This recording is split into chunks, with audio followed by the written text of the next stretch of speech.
This is an examination of the hidden human condition. This is the Hidden Killers Podcast With Tony Bruschi. We're talking with top criminal defense attorney Lori Vallow today about the Daybell case. So many elements in here, Laura, that, it's hard to keep it all into one conversation. That's why I like kind of breaking it up into nuggets, because there's so many places this thing goes. Let's speculate for a minute about Alex Cox and his death. It was a pulmonary embolism, I believe, was the official cause of death. But what exactly led up to that? What caused it? The timing, obviously, very, very suspicious.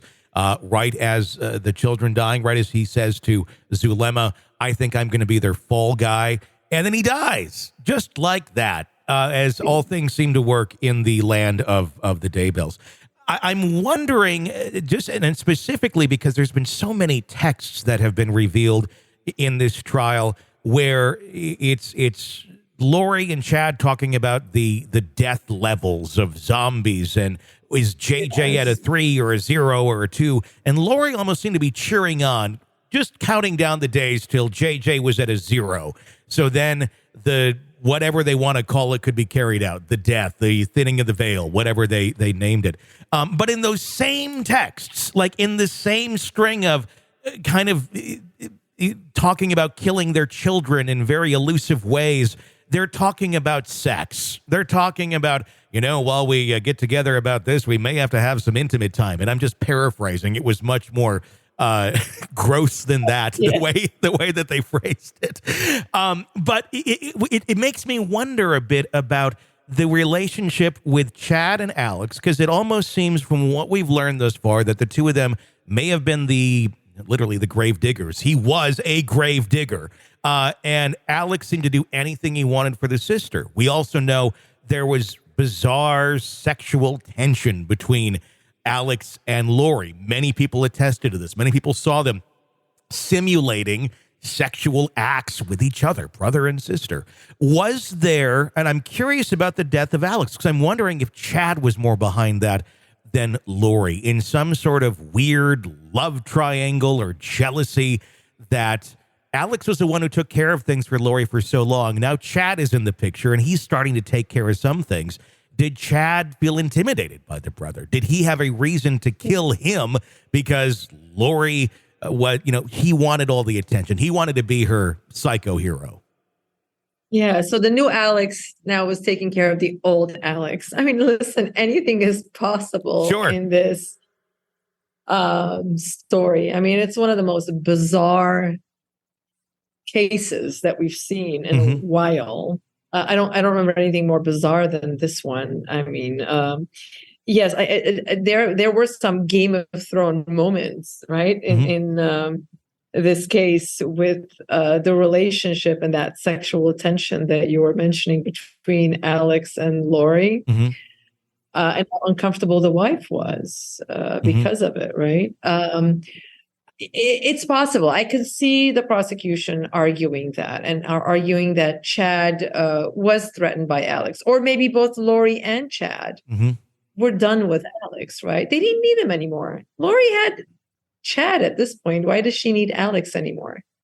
Yeah. And Chad comes into the picture, and they take care of him, and he's very much involved. And like you said, they're the grave diggers, right? It's not Lori who's doing all of that. Yeah. So I could see the prosecution arguing that, if that's what your question is. I'm wondering, just on just speculation, why did Alex die? Was it because he knew too much, because he was the hitman on so many of these things, and they realized, oh shit, he could really turn on us if he wanted to, and expose everything that we're doing, and he'd just be another person to eliminate that would be in their way, an obstacle, as they called everyone.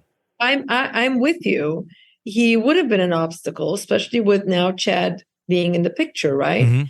And we don't know how Alex was reacting really to Chad. If there was the sexual tension between him and his sister, he may not have been taking this relationship that well. You never know what's going on. But yes, he would have been an obstacle. He knew way too much. He knew too much to stay alive. Yeah. But again, we don't have any evidence that he was murdered. At least I haven't heard of it. We don't technically have any evidence, and one could almost speculate to a certain extent as well that you have this much stress on you. You've been doing all of these things. That would certainly raise blood pressure. That would certainly increase odds of a natural cause of death, quite honestly. But there doesn't seem to be many natural causes of death around these two. The timing is a bit suspicious, Yes, right? a little bit beyond suspicious. I agree. I'm with you on that. I'm with you on that. So they could have caused it somehow, but and nothing is beyond these people. I mean, we're watching, again, a bizarre case. So anything is possible, but I'm assuming if the law enforcement had something, it would have been brought out, but maybe they had some evidence, but not enough to file the case. And why waste their energy at this point on Alex? Yeah. He was part of this thing. They focus on the stronger cases, and they filed one and they got the conviction. They've got the other one, involving Charles. And why bother with that last one, right? They don't even need the second one. Well, there's not much evidence to even go on. He was cremated, and there's nothing really that can be looked at in any greater detail at this point. Exactly. They probably didn't have enough to move forward, even though I'm sure everybody is suspecting and thinking exactly what we are. What's your opinion on some of the individuals who testified? I'm talking specifically about the Zulema, some of the other friends. Specifically, Zulema is who I wonder about, because she was the wife of Alex Cox during some of these bizarre bad acts that certainly went on. And from what we can understand, and if we look at the text records and the email records and such, she was part of the strings of some of these. She was communicating back and forth to the point where she would have had some knowledge that there were these deaths going on. Do you think that at some point they may try and prosecute her for being part of this conspiracy, or at least having knowledge of some of these things, maybe not executing them or carrying them out, but in fact having knowledge and not stepping forward and saying anything because she too believed at the time in these bizarre religious beliefs? I don't think they're going to prosecute her. No? I think if they were going to prosecute her, they would have done it by now. Okay. I think the fact that she really cooperated, sure, she knew, she must have had an attorney who was advising her, and there must have been maybe there's some talks with the DA's office or law enforcement. I don't know. I can't tell you what was going on in closed doors. But I think the fact that she cooperated the way she did without invoking the Fifth Amendment, be that she's not concerned about that. Maybe there were some promises made. I can't tell you for a fact, but I don't expect a prosecution. Can they? Yeah, potentially, if she had knowledge. I mean, she's a co-conspirator. Yeah. If there were promises made in a situation like that, would that be published? Would that be public record that some sort of deal was made, or is that always something that would be, between the parties? No, it had. If there was a deal, an official deal, obviously, if they gave her immunity, for example. Or if there was a deal, it should be something that it's exonerating evidence, and it should be turned over to the defense. But sometimes the deals aren't made officially. Sometimes it could be a wink and a nod or whatever.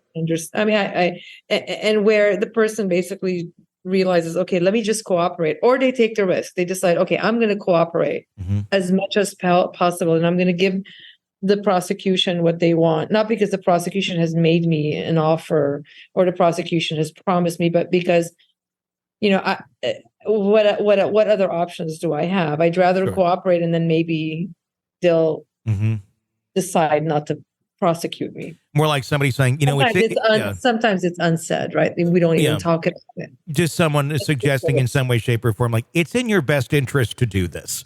And they something to that effect, where they're not, there's nothing in writing. Nobody's really making a promise. No promises whatsoever. No guarantee. You testify, you give us, you say everything that we're hearing that you're going to say, based on your proffer or whatever it may be. But we can't promise you what's going to happen. I'll do one more question, then I'll let you go. Let me ask you, of all the moments in this trial, of all the testimonies, do you think there was one nail in the coffin moment, or what stands out to you as being possibly that, or one of the most impactful moments of the trial? God, okay, I have to think this one through. Impactful. Um, one of the things that really stayed with me was all the steamy texts. uh, while I mean, two kids are missing and dead, Yeah. and you knew that a jury that's listening to that and seeing some of that evidence and the condition the bodies were in, one chopped up, one still in his PJs. It just, to me, that was it. I mean, there's no room for sympathy. There's almost no room for reasonable doubt. It's pretty harsh stuff for any jury. And it's almost visceral, even though it shouldn't be. But I thought that those were really, really, really, really bad. Especially, coming from a mom. Yeah. Okay. So to me, that was it. This is an examination of the hidden human condition This is the Hidden Killers Podcast. with Tony Bruschi. Lara Uretzian, thank you so much for your insight. Always appreciate you having you on the program. One of the nation's top criminal defense attorneys right there. If you like the podcast, be sure to press subscribe wherever you download podcasts. You don't miss any breaking updates or discussions on the cases we're following for you right here. I'm Tony Bruschi. Stay with us.